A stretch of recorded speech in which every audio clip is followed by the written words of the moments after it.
Hello, my name is Michael Moss, and today I'll be covering manatee mortality hotspots in Florida. So first, I'm going to start off with the introduction. I chose the research question, which was what areas in Florida have the highest mortality rates for manatees, and then what factors contribute most to these manatee mortality rates.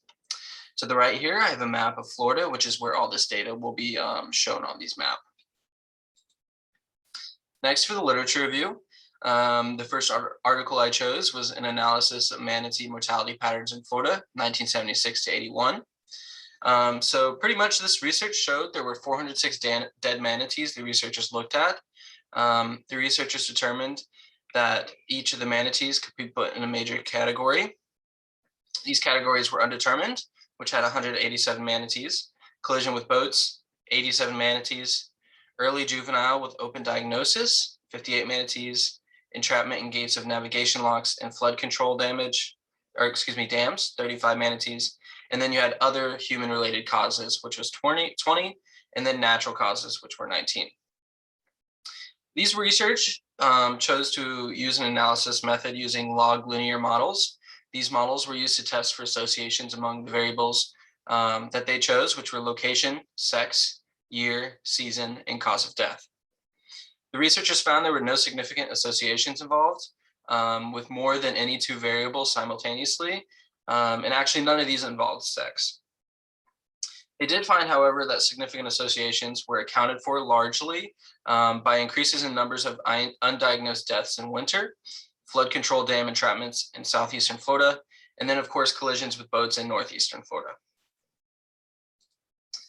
The next article I'll be looking at is called an analysis of manatee deaths in Florida caused by global decline in seagrass ecosystems. So researchers found in 2009 a group of manatees that they had thought were correlated, their deaths were correlated to a decline in seagrass ecosystems found in Florida. So researchers found that though West Indian manatees ate some other water plants, seagrass was their primary food source, especially during these cold months. They found that since 2009, seagrass in the lagoon had actually decreased by over 58%. And they also used an outside source from the St. Johns River Water Management District, who was a supervising environmental scientist, Charles Jacoby. Researchers found that when it came to manatees and other mammals, most conservation efforts primarily focused on preventing immediate death. These were, of course, means like vessel strikes or fishing net entanglements. However, these researchers really wanted to focus on what they haven't been thinking about is the carrying capacity of habitats, as stated there by Helen Marsh, who is the professional research fellow at James Cook University in Australia. So these two research articles really allowed me to form a hypothesis, which was factors such as proximity to boat ramps and marinas, as well as seagrass availability or decline will correlate to the rate of manatee mortality of Florida. I also have the following expectations. I expect to find areas in Florida that have an above average manatee mortality rate. I also expect to find what factors are correlated to manatee mortality rate in Florida. Next, I'll be covering the data sets I used for this project and then briefly cover where I got each of them. So the first one is the Florida Manatee Mortality OBIS CMAP dataset. All of this data was taken between 1974 and 2020. I actually got this from the Florida Fish and Wildlife website, where they actually created a geospatial analysis as well with manatee mortality and carcasses actually found in Florida. Second is the Florida county boundaries with detailed shoreline. In short, this data set represents Florida's county boundaries with a detailed shoreline using Tiger Line files from the US Census Bureau. Next, I took data from marinas in Florida from 2017. This was taken from the Florida Boating Access Facilities Inventory and Economic Study, including a pilot study for Lee County. Next, I chose boat ramps in Florida, March 2020. And this is pretty much a data set containing descriptive inventory of public access boat ramps throughout Florida. which was derived from raw data produced during the Florida Boating Access Facilities Inventory and Economic Study. And lastly, I wanted to look at Florida's statewide seagrass, June 2019, which is GIS data set representing a compilation of statewide seagrass data taken from all over the place from various source agencies and scales. Other than the first data set, which was Florida Manatee Mortality OBIS CMAP, the other data sets were taken from FGDL Metadata Explorer search and download data. Next, I would like to briefly show you the map that is now compiled of all the data sets. This is not formatted in any way. This is just to show all the data sets together. Next, I'll look at the methods I used within this project. So the first was the buffer tool. And the buffer tool creates a buffer polygons around input features to a specified distance. Next is summarize within. Summarize within overlays a polygon layer with another layer to then summarize the number of points, length of lines, or even area of the polygons within each polygon, and then calculates attribute field statistics about those features within the polygons. Next is spatial join, which joins attributes from one feature to another based on the spatial relationship. The target features and the joined attributes from the joined features are written to the output feature class. Next is optimized hotspot analysis.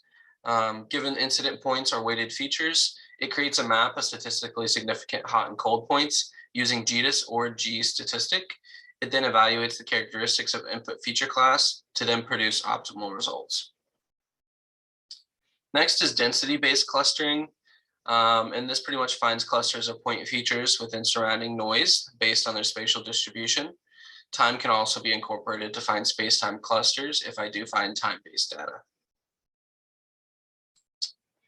Next is the graduated color map, which draws quantities using graduated color. It's pretty much just a visual tool to kind of see where hotspots are. And next we have the create fishnet tool, which creates a feature class containing a net of rectangular cells. And then attribute query, which is a request for records of features in a table based on their attribute values if I want to find specific values. Similar to attribute query is spatial query, which is a query in spatial database that can be answered on the basis of geometric information only. An example of this would be the spatial position and extent of objects involved. And lastly, we have calculate areas, which would be simply used to calculate certain geometric features. Now that I've stated my methods for finding relevant data within these data sets, I'll start to go into my findings.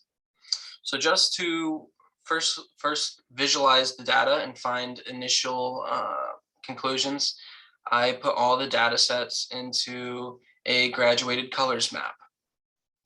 So what I did is I took the county shore areas, which put Florida into all the counties, and then put a shoreline on everything just to find further references to the shoreline. And then I did a spatial join with the data that contained the manatee carcasses, which was the OBIS CMAP data set. And then I got a map like this, and I put it in graduated colors to then show areas that had more carcasses, which can then be inferred more deaths occurred there. So as we can see from this map, obviously the shoreline has the most, with less than or equal to around 10,000. Just by visualizing this map, we can see that the north part of Florida and then the very middle of Florida had very few manatee deaths or manatee carcasses. But we can see around the southwestern side of Florida, it starts to pick up. And then obviously along the eastern side, there's a lot of manatee deaths. Especially right below Jacksonville in this area right here, we can see there's a lot of manatee deaths. So then what I did is I did a spatial join again with those counties and then the boat ramp data. And as you can see here, we can see areas that have greater boat ramps. So once again, the shoreline obviously has the most, but but we can see here that the boat ramps are actually scattered. What we can see, however, is that just below Jacksonville, once again, there's a lot of boat ramps. So maybe there can be conclusions that boat ramps are associated highly with manatee deaths, at least in this area. But along the rest of the map, it's not a conclusion so far. And next we have marinas. So once again, marinas were the marina data was done with a spatial join with the county's data just to find initial conclusions. And once again, we can kind of see here that the marina data is most of the south of Florida on both the east and west sides, and then the north of Florida is pretty unpopulated by marinas. So once again, I did a spatial join. This time I did it with the seagrass data set and the county's data set, and then graduated the colors. As you can see, a lot of the hotspots for seagrass are in the northwestern side of Florida, and they kind of go down, and then in the very middle, as well as the St. Johns River, and in the very south of Florida, there's a lot of seagrass. The map to the left is really just to show a simplified view of the seagrass, and it's kind of textured as well. So here you can see, like I said earlier, the northwestern side of Florida, a lot of seagrass, as well as the south side. Next, I did optimized hotspot analysis to try and find areas that were significant or showed high confidence levels with hotspots. And really, there weren't any. As you can see in the white, a lot of Florida is not significant to manatee mortality rates. But obviously, we have areas where there's large bodies of water. So for example, the shoreline, some large bodies here and in the middle of Florida, as well as these 4 counties here actually showed significant to hotspots for manatee mortality. Next, I conducted buffer analysis of all the manatee data sets, the manatee deaths and carcasses found. So for buffer analysis, the rings, I chose distances of 0.25, 0.5, 1, 1.5, and 2 miles. And this gave me the map to the left. As you can see here, it's kind of zoomed out a little. Zoomed in, you can see each of these points with a ring around them. Obviously, the most being 2 miles and the least closest being 0.25. Now, using the attribute fields and calculating the fields and running statistics, I found that 48% of manatee carcasses were found at least within 2 miles of marinas. 31% of manatee deaths were found at least 2 miles range of boat ramps, and then around 26% of manatee deaths were found at least 2 miles range of seagrass. So this tool is really useful in finding correlations for manatee mortalities. Now for my conclusions. I want to look back at my research question, which was what areas in Florida have the highest mortality rate for manatees and what factors contribute most? So using buffer analysis, I was able to see that manatee mortality is in general correlated to distance to boat ramps, seagrass, and marinas. But I was also able to find which factors contributed the most. So that was the most correlated was marinas, second was boat ramps, and third was seagrass. And then using the hotspots tool, I was able to find the hotspots of manatee mortality in Florida. And these were the counties DeSoto, Sarasota, Hardee, and Manatee. Looking back at my hypothesis of factors such as proximity to boat ramps and marinas, as well as seagrass availability or decline will correlate to the rate of manatee mortality in Florida. My hypothesis for the most part was true. Seagrass availability did correlate to manatee mortality, but it was really hard to find that data as it wasn't available to really look deeper into whether it was correlated or the decline of seagrass availability led to mortality.